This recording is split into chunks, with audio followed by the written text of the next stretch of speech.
I am here on behalf of the Florida Bar, the Standing Committee on Professionalism and the Center on Professionalism. As you know, we are interviewing those people that have and continue to make a difference in the legal profession. You are one of those people that have and continue to make a difference. So we need to learn from you, Dean, and we'd like to spend a little time with you doing that, if that's okay with you. Well, first of all, Paul, I feel very honored indeed and privileged to be interviewed on this special occasion, and I will do my very best to bring to the attention of those who will be watching this, judges, lawyers, students, future students, and hope that I will be able to share with them my background, my law school days, my days as a dean of students, and most of all, the values that I have and the message that I may have for them. I'm looking forward to it. Dean, can you give us a little history of who you are and where you came from? I come from Cuba. I was born in Cuba of American parents. My family was established itself in Cuba in 1902. From as far back as I can remember as a child, it was a family corporation in Cuba. That meant that we had lawyers who would meet regularly with my parents and grandparents because of their property, and it was a family corporation, as I said a moment ago. And I was always intrigued by the conversations that would be taking place, and I was permitted to sort of listen to it because somehow I thought that this is just so interesting, that the goings-on of a corporation. I soon learned what a corporation meant, duties and responsibilities of all who were members of the corporation, and sometimes the legal ramifications that whatever actions they would take as a family would probably have some impact in the legal sense. And not knowing too much, I thought someday I'm going to be a lawyer. At the age of 12, I had already expressed that I would become a lawyer. When I graduated from high school in Portland, Maine, the first time that I had ever attended public school, first time that I had come to this country for the sole purpose of getting an education in the American system, because my parents had brought me up in the Spanish tradition, I was asked, what would you like to become? Not, I would like to become a lawyer. I am going to be a lawyer. By then, my father he had graduated from Harvard undergraduate, but he had always thought of becoming a lawyer. So he's a graduate of this School of Law, University of Miami. So I followed in his footsteps. My father was just graduating. He was already a married man, a family man, a grandfather, and decided, I think at the age of 45, that he would start law school. And on the heels of my father, I came to law school. I remember that I graduated very early because I had graduated from high school at age 16. I came to see Dean Rasco, and I said, I'd like to become a lawyer. And he said to me, little one, go home, you're too young. What are you doing in law school? I said, sir, I am in an honors program, and the honors program permits me to come to law school. I was already beginning to learn how to argue a little bit and state my position. And he says, well, that's true, I can't keep you from coming. So he said, I will accept you. When did you So I graduated enter? in 1953 from law school. And it was the happiest day of my life. I have to pause here because when I entered law school, I did not really enter with the idea of practicing law. I was really enamored of the law. I was intrigued by the law. And I thought that it would do so much for me in the sense of an intellectual exercise that even though my father by then had established a practice here, we still had ties to Cuba. That was home to us. That was our domicile there. And I thought, well, I know that I will always have a place in my dad's law firm, but I know that I will do something with my law degree. When I graduated in '53, I decided that I would like to expand my horizons in the field of law. This was a common law system. I wanted now to explore the civil law system in Cuba. So I returned home to Cuba and started my graduate work at the University of Havana. And you have to remember, by then it was 1954, and Fidel Castro was already beginning his fight for his revolution, really. And the days were rather hectic at the University of Miami, at the University of Havana in those days. Usually revolutions are fomented in law schools and medical schools. Graduates from the professional schools are always the groundwork for revolutions. So there was not much going on at the University of Havana. There were days that I would be going to a class in constitutional law and classes would be canceled, and the bullets sometimes would be going past me. And Professor Hausler entered into my life. As you all know, I think everybody knows who Professor Hausler was. And he wrote to me. I was in Cuba studying, and he had said, I think that he must have fallen in love with me, but I was not aware of the fact that he had. In those days, no student would ever dream of marrying a professor, or a professor marrying a student of law school, although I was never his student. He wrote to me, and I was intrigued by the fact that, and I think flattered by the fact that a professor of law would take that much interest in me. Well, he did propose to me.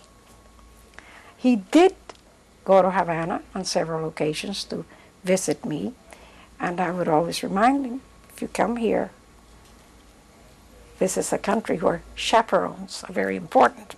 The professor said, I'll accept that. We were married in Havana in 1955. I returned here. I was already a member of the Florida Bar, and I had on occasions in my father's office dabbled a little bit in immigration law, helping people fill out the forms and so forth, but I thought, do I really want to do this? And I thought, but someday I may want to practice law. Professor Hausler made it crystal clear to me that he did not favor the idea of my going into the practice of law, for the simple reason that he was a professor here, and he just did not like the thought of having his wife practicing law in the community. I respected that. I thought that my primary role then was really to be a wife and a future mother. I had 4 children. Now we come to around 1959. We have Fidel Castro in power. My parents had to leave Cuba. My mother was the last person to go. Her brother had been executed. And I had lost a baby. I thought, what can I do in order to help the children coming out of Cuba that will need some attention, because they're coming without any knowledge of English. They're coming into a country that, even though they knew something about the country, because perhaps many of the parents visited it here frequently, because Cuba and the United States had always had such close ties. And I needed to do something then So I was encouraged to, why don't you become a member of this bilingual committee that is being formed in the schools, the educational system of Miami, and contribute your knowledge of Spanish, English, even some French that I had learned. And then see, after you have been in that system, what you want to do. But always in the thought of my mind was that somehow I would make use of my law degree and my knowledge of the law. So what I thought it was going to be just a brief sojourn through the School of Education, it became an association of almost 13 years. But always my ties, obviously, to the University of Miami School of Law as an alumna and also as a faculty wife. So I never left that link that I had. And of course, some classmates that I had in law school. And the fact that I was really, at that time, I think I was a, sort of the mascot of the law school when I was going through, because I was so young, and there were some women in law school at the time that I looked up to. Irene Redstone, who used to be with the Legal Services, she was a graduate of this school. I can think of another one that was Jean King, who settled in California, and Jean King sort of became like a surrogate mother to me in law school because I was their baby, and they were so proud to have, you know, a young woman in their midst. These were women returning from the service, because there are a lot of men and women, not a lot of men coming back from the service. And I kept my ties with the law school in that manner, and with the alums. Then came Zoya Menchikoff into the picture.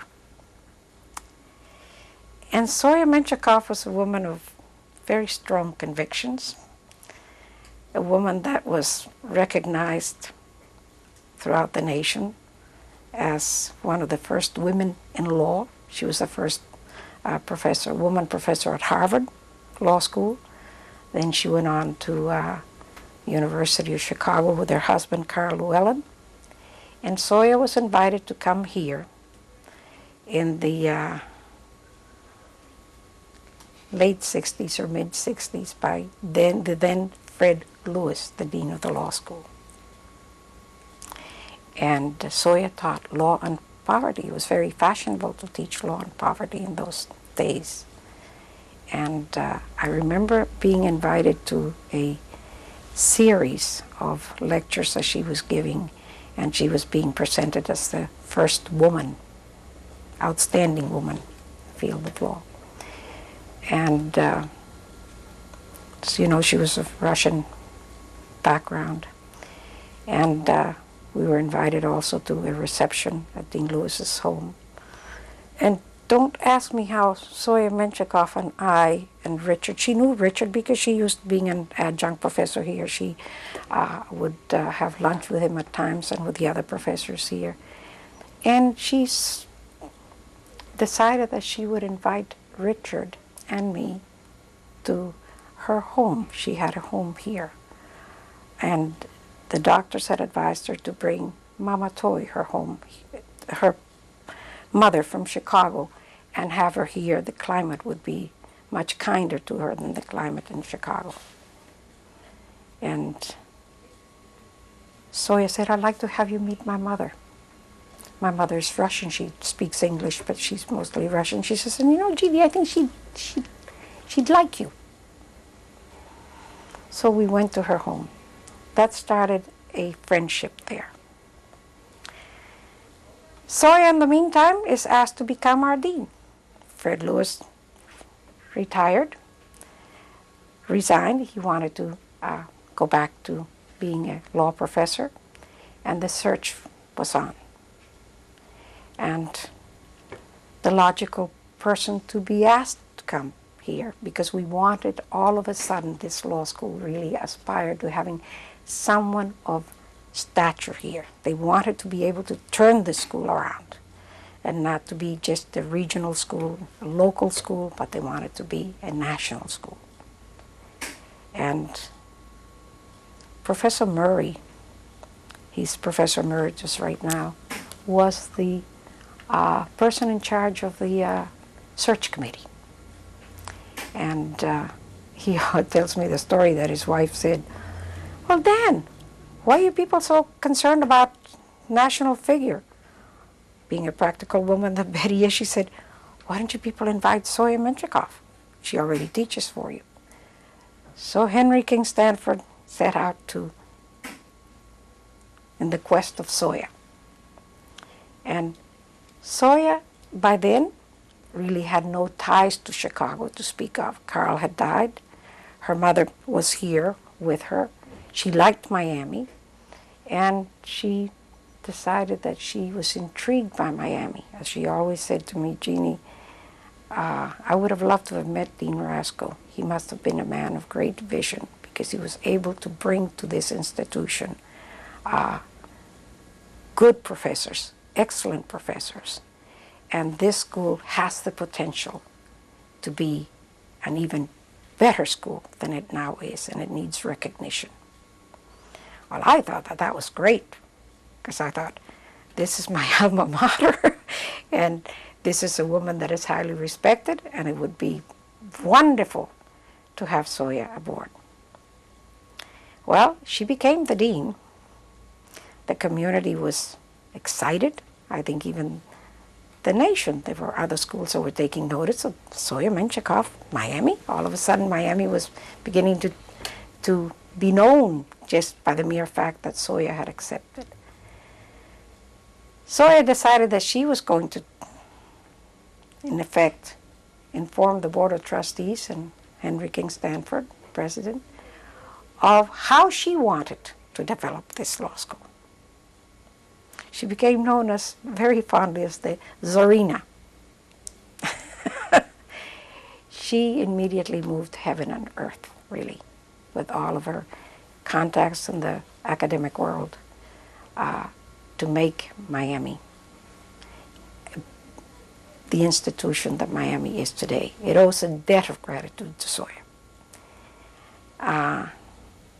Zoya wanted to have a dean of students. She wanted someone who was a member or an alumnus or alumna of the University of Miami, someone who knew the legal community here, somebody who had some background in counseling, which I had with the Dade County school system. I was an assistant principal for guidance and counseling, and also a language specialist, especially Spanish. And she said, "You know, Jeannie, I would like to have you help me now that I'm the dean designate. I want to have a dean of students."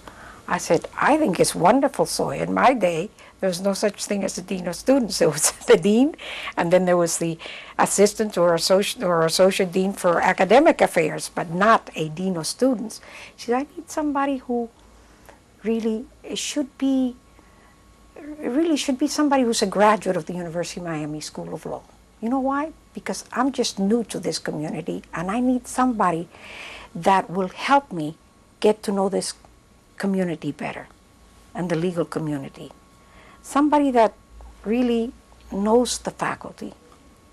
Somebody that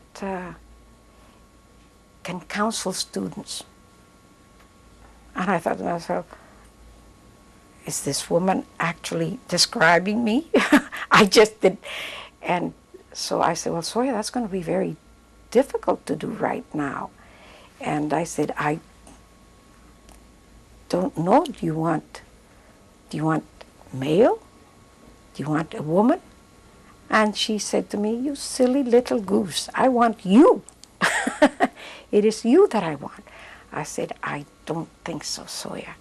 I said, "I'm flattered to think that you would want me to." And I said, "But I don't think that Professor Hausler would approve and there is a nepotism rule at the University of Miami.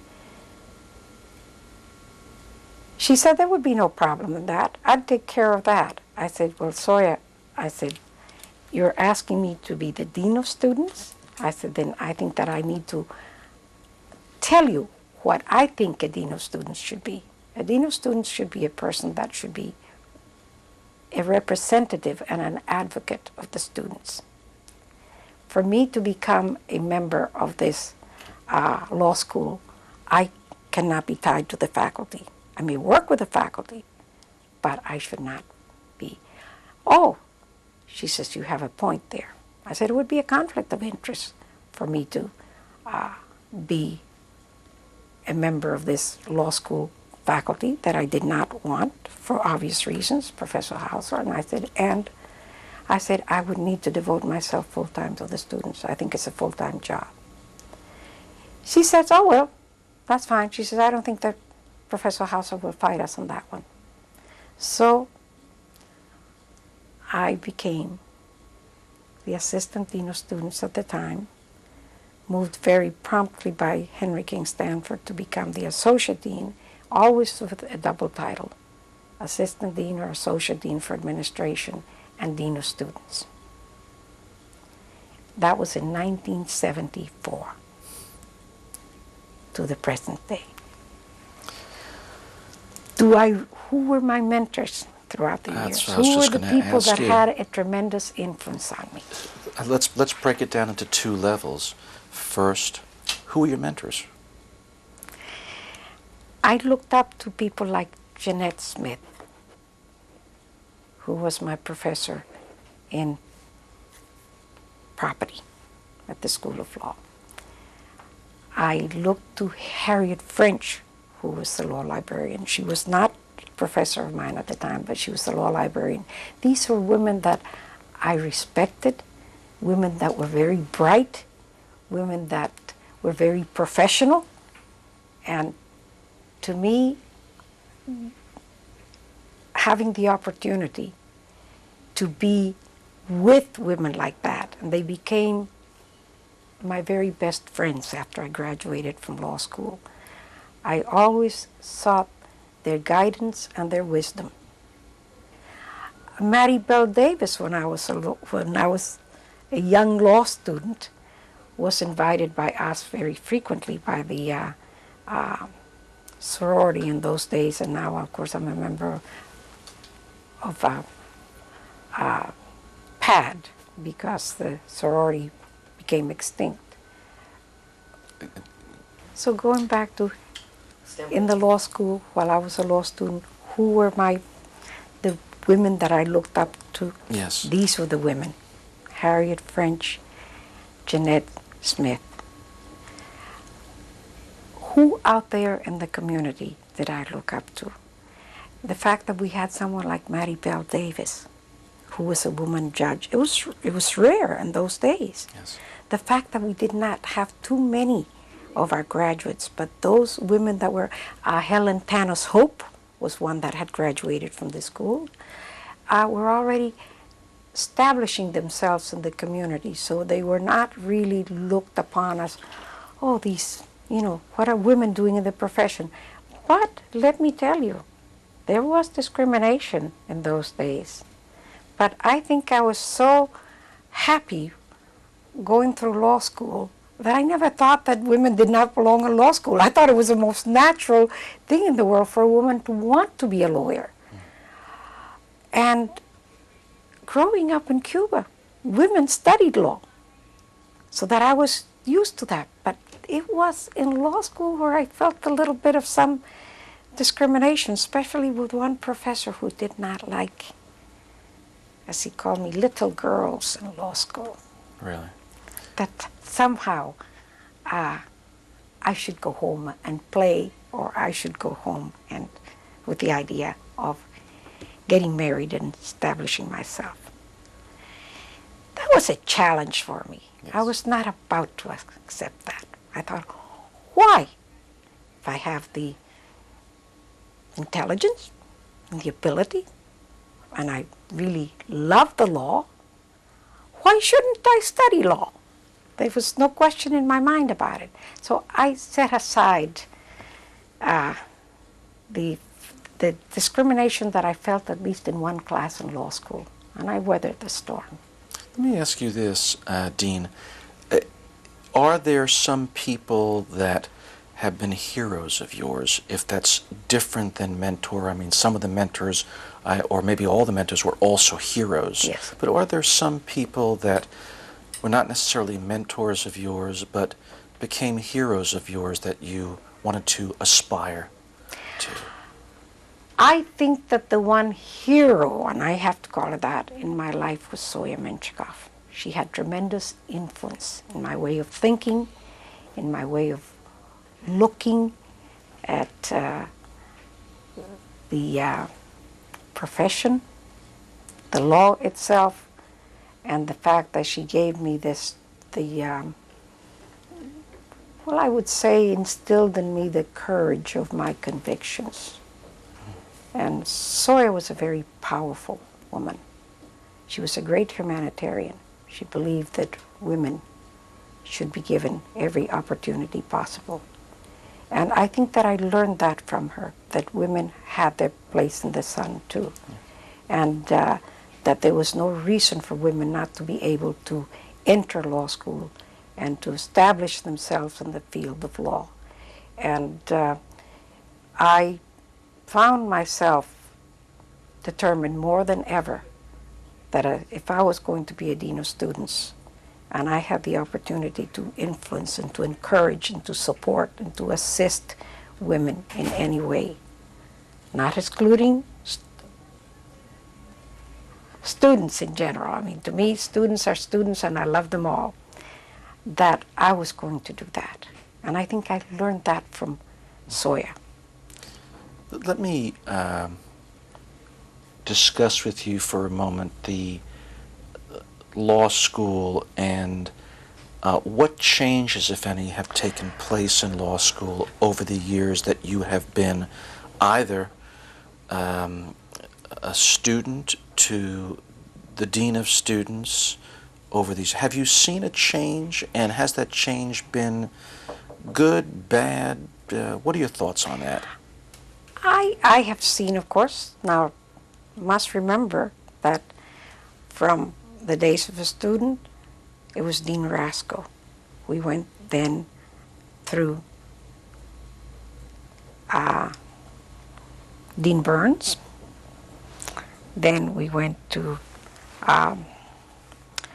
Sturgis, former Yale professor and dean of our school. Then Minette Massey became our acting dean. She was the first woman acting dean. I was very proud of the fact that Minette had become acting dean, because it was the first time that Miami had had a woman dean, in effect. Minette was an excellent acting dean, and of course she's a very fine professor of law here. And then, of course, I came Fred Lewis, and then after Fred Lewis came Zoya Menchikov. So I really have to speak from now from Zoya Menchikov to Claude Sowell, to Mary Doyle, and then to Dean Thompson, and now to, and in the meantime we had Mary Doyle as an interim dean, and then Dennis Lynch. What are the thoughts you have about what's been happening? So we're talking about the changes. The changes. The tutorial goes back to being legal research and writing, 1 and 2, but it didn't change. The stage had already been set. It was in place. Zoya was a great believer in having faculty that would write. Scholarship became very important. The days of, let us say, Dean Rasco and other deans, there was always the idea, yes, faculty has to write, faculty has to, articles. So we had the Miami Law Review, the publication, we had the Inter-American Law Review, we had a good graduate program under the late Dean Benitez. So this was a school that you could not really say Miami is deficient in something. Miami was always trying to improve. And whatever changes were made were carefully thought through so that Miami would continue to strive toward excellence. So I've seen many changes. Well, you know, people sometimes, even faculty, administrators, and so forth, and even students themselves may not be happy about changes. But when the changes do come and you see that the changes are really for the betterment of the school, then you have to accept them and be behind the school 100%. And I have been fortunate in the fact that I believe that you cannot remain stagnant. You have to change. You have to, if something is not really working and it needs to be improved upon, then you have to do that. And this has been a faculty that has really done tremendous work in the area of scholarly work, publications, curriculum that meets the needs of today's society. Miami has always been a university school of law that has not stood still, that has always tried to keep current with the changes that are going out there. Have you seen a change, Dean, in students themselves? The students, yes. I think that society, as society evolves, you know, it has to have an effect on the people that come to law school. There are many people who come to law school because they have very definite ideas of what they want out of law school and what kind of lawyers they want to be. And if they're not going to be lawyers, we have doctors and dentists and business people and educators that come to law school. And perhaps some of these people will not really practice law per se, but they will want to enhance whatever they did before. And that's a beauty about law. To me, law is the most Catholic and universal discipline that there is. I think that's what always intrigued me about law, because law's about society, law's about people. Law is also the one great stability that society has. When things go wrong, who do we call upon to try to find solutions to the problems that we have? When laws become obsolete in the books, who are the people that try to work to see to it that the laws are changed and that they are improved upon? When wrongs or injustices are being committed, who are the ones that we expect to make a wrong right? The lawyers. And we have people, students that are coming to law school, and they really want, so many of them really want to make this world a better world in which to live. The people that want to better society. People that want to bring to those who cannot afford a lawyer the opportunity to be heard in court and to be assisted legally. So I have seen the change in students that are, in the kinds of people that are coming to law school. Public interest lawyers. Yes, there were always those who were interested in public interest. But now more than ever, the idea of also pro bono work. I mean, there's so many exciting areas in which lawyers can go into, and always with the idea, I would hope, that it would be to make society a better place. If we don't have justice, we don't have peace. If we don't have peace, we don't have harmony in the world. Well said. Dean, what does, in this profession, what does professionalism mean to you? Well, I remember when several years ago, as you well know, Paul, I had not really become very active in the Florida bar. And I thought, I go to the convention every year, and I thought I should become involved in something. So I used to go sometimes to the section on admissions to the law school, and one day somebody said, you talk so much about the students about the idea of once you become admitted to the school of law, you must uphold the values and the ideals of the profession. You have entered a very wonderful profession, and a profession that is really, among professions, is probably the most revered after the noble profession of entering into, shall we say, a religious field. A rabbi, priest, a minister. And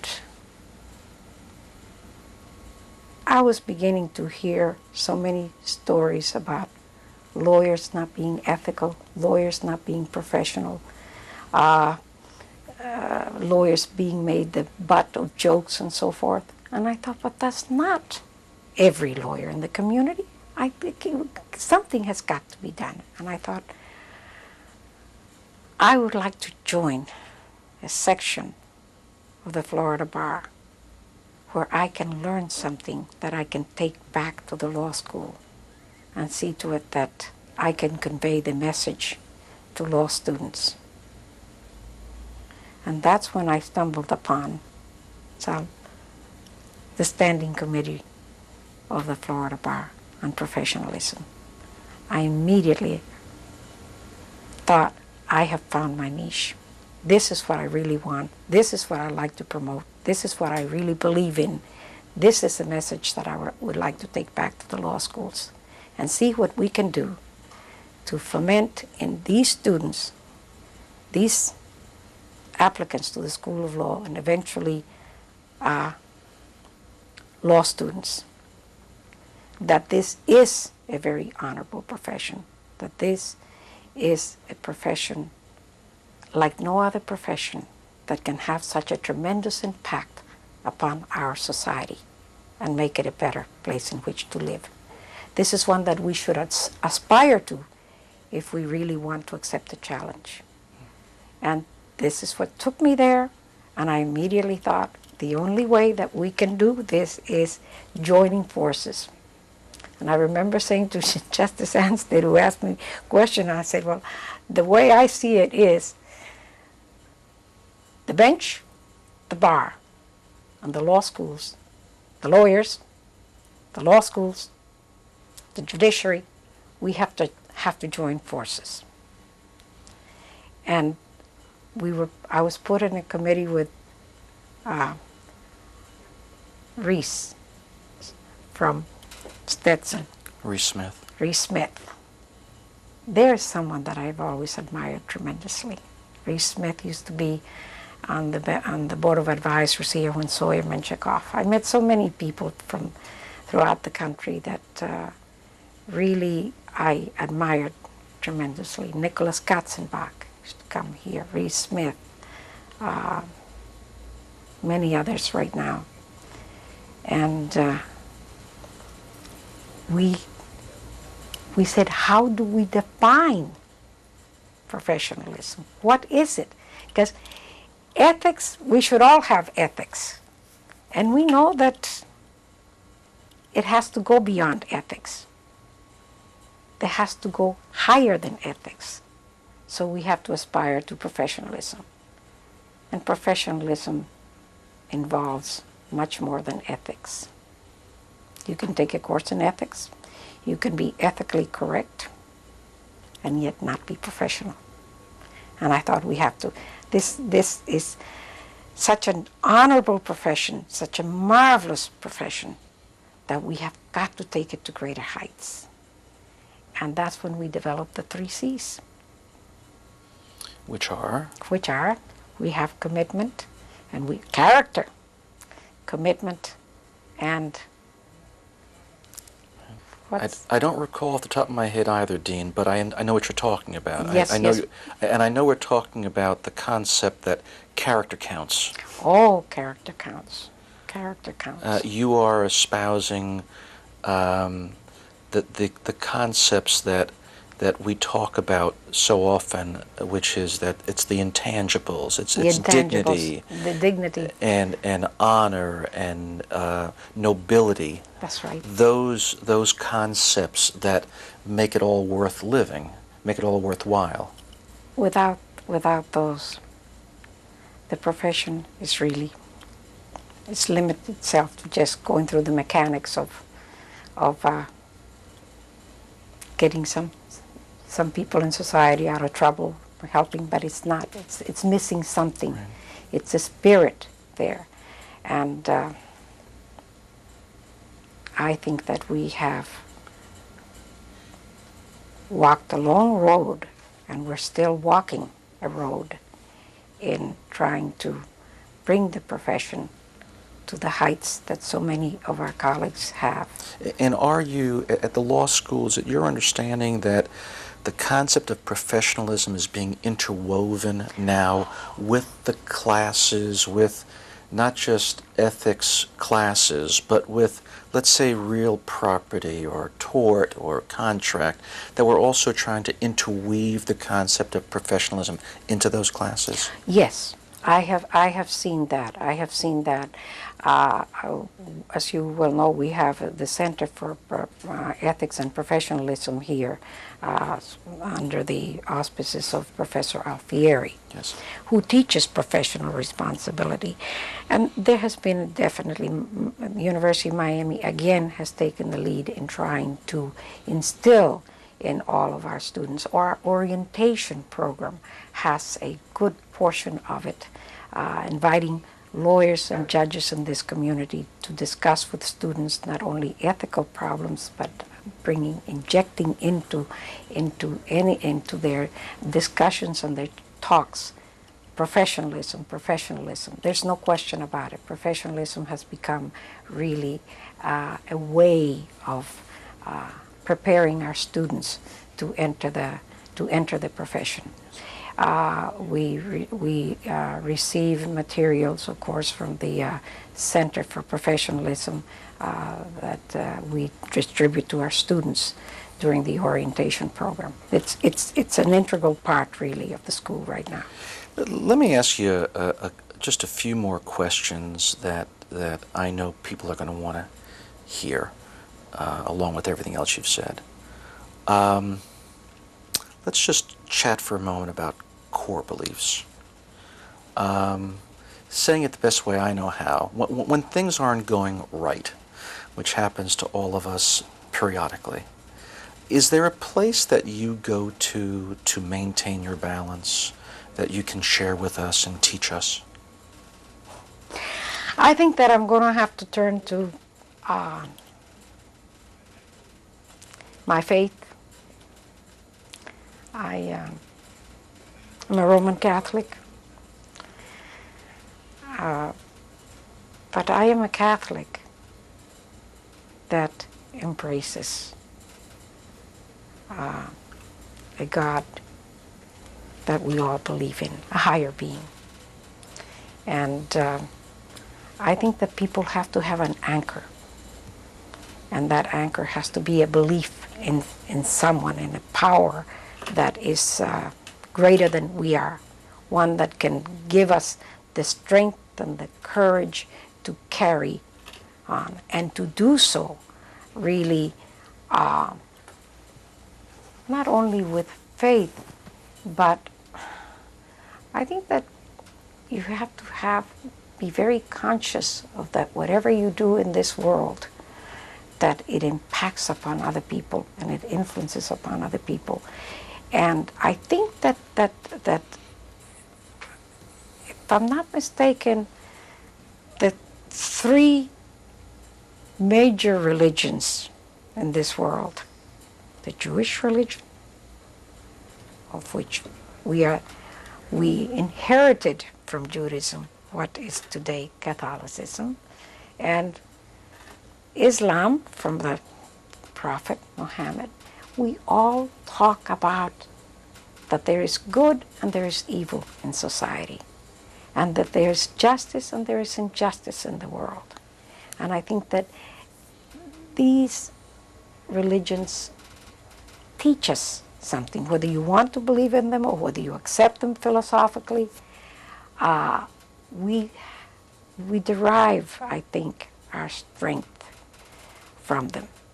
And they teach us that we have to practice goodness in the world, and we have to practice justice. And I find law intertwined with these great religions. After all, some of them, the very laws that we have,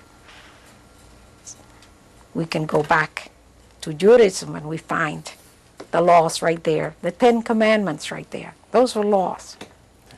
And I think that our system, our legal system, as we know it, whether it be the civil system or the common law system, and even the principles upon which this country was founded, they were integrated with religion. Dean, if I were to ask of you if there was something that, because we've discussed so much and I appreciate that, if there was something that you would like judges, lawyers, law students, law professors, law administrators to be able to say something to them, to give a thought that you have to any of them or some of them, what would that be in your mind? I think I have to go back to the idea of why did they become lawyers? Why did they aspire to enter this profession? What led them to this profession? And I think that you have to, if you did not have the thought or the feeling for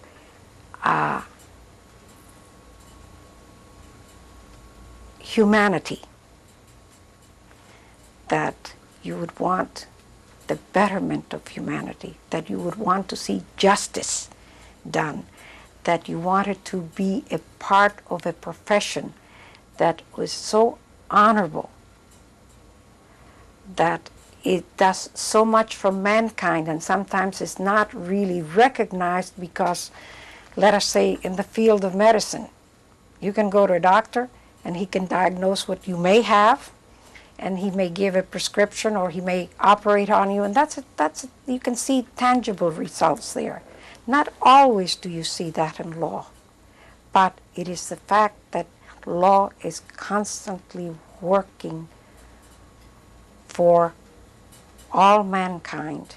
If we did not have laws, how could we possibly be a civilized society? How could we possibly accomplish all that we do? Law is a tremendous and a powerful force in the world. It can be used for good, it can be used for evil. But as long as we maintain the ideals of what law can do for society, I would like to have the judges in their positions that they occupy, the law professors in teaching about the law, the students in learning about it, and the lawyers in putting it into practice.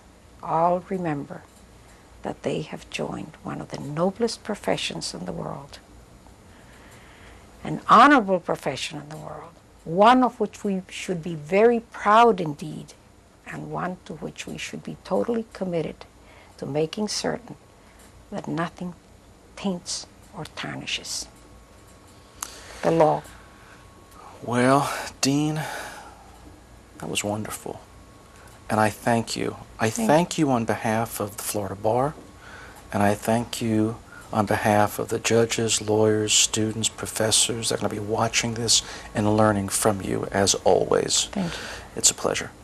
And I thank you and the members of the Florida Bar and the judiciary and the law school for having given me the opportunity to be a dean of students, and also for the students that I tried to instill in them a love for the law and also respect for the law.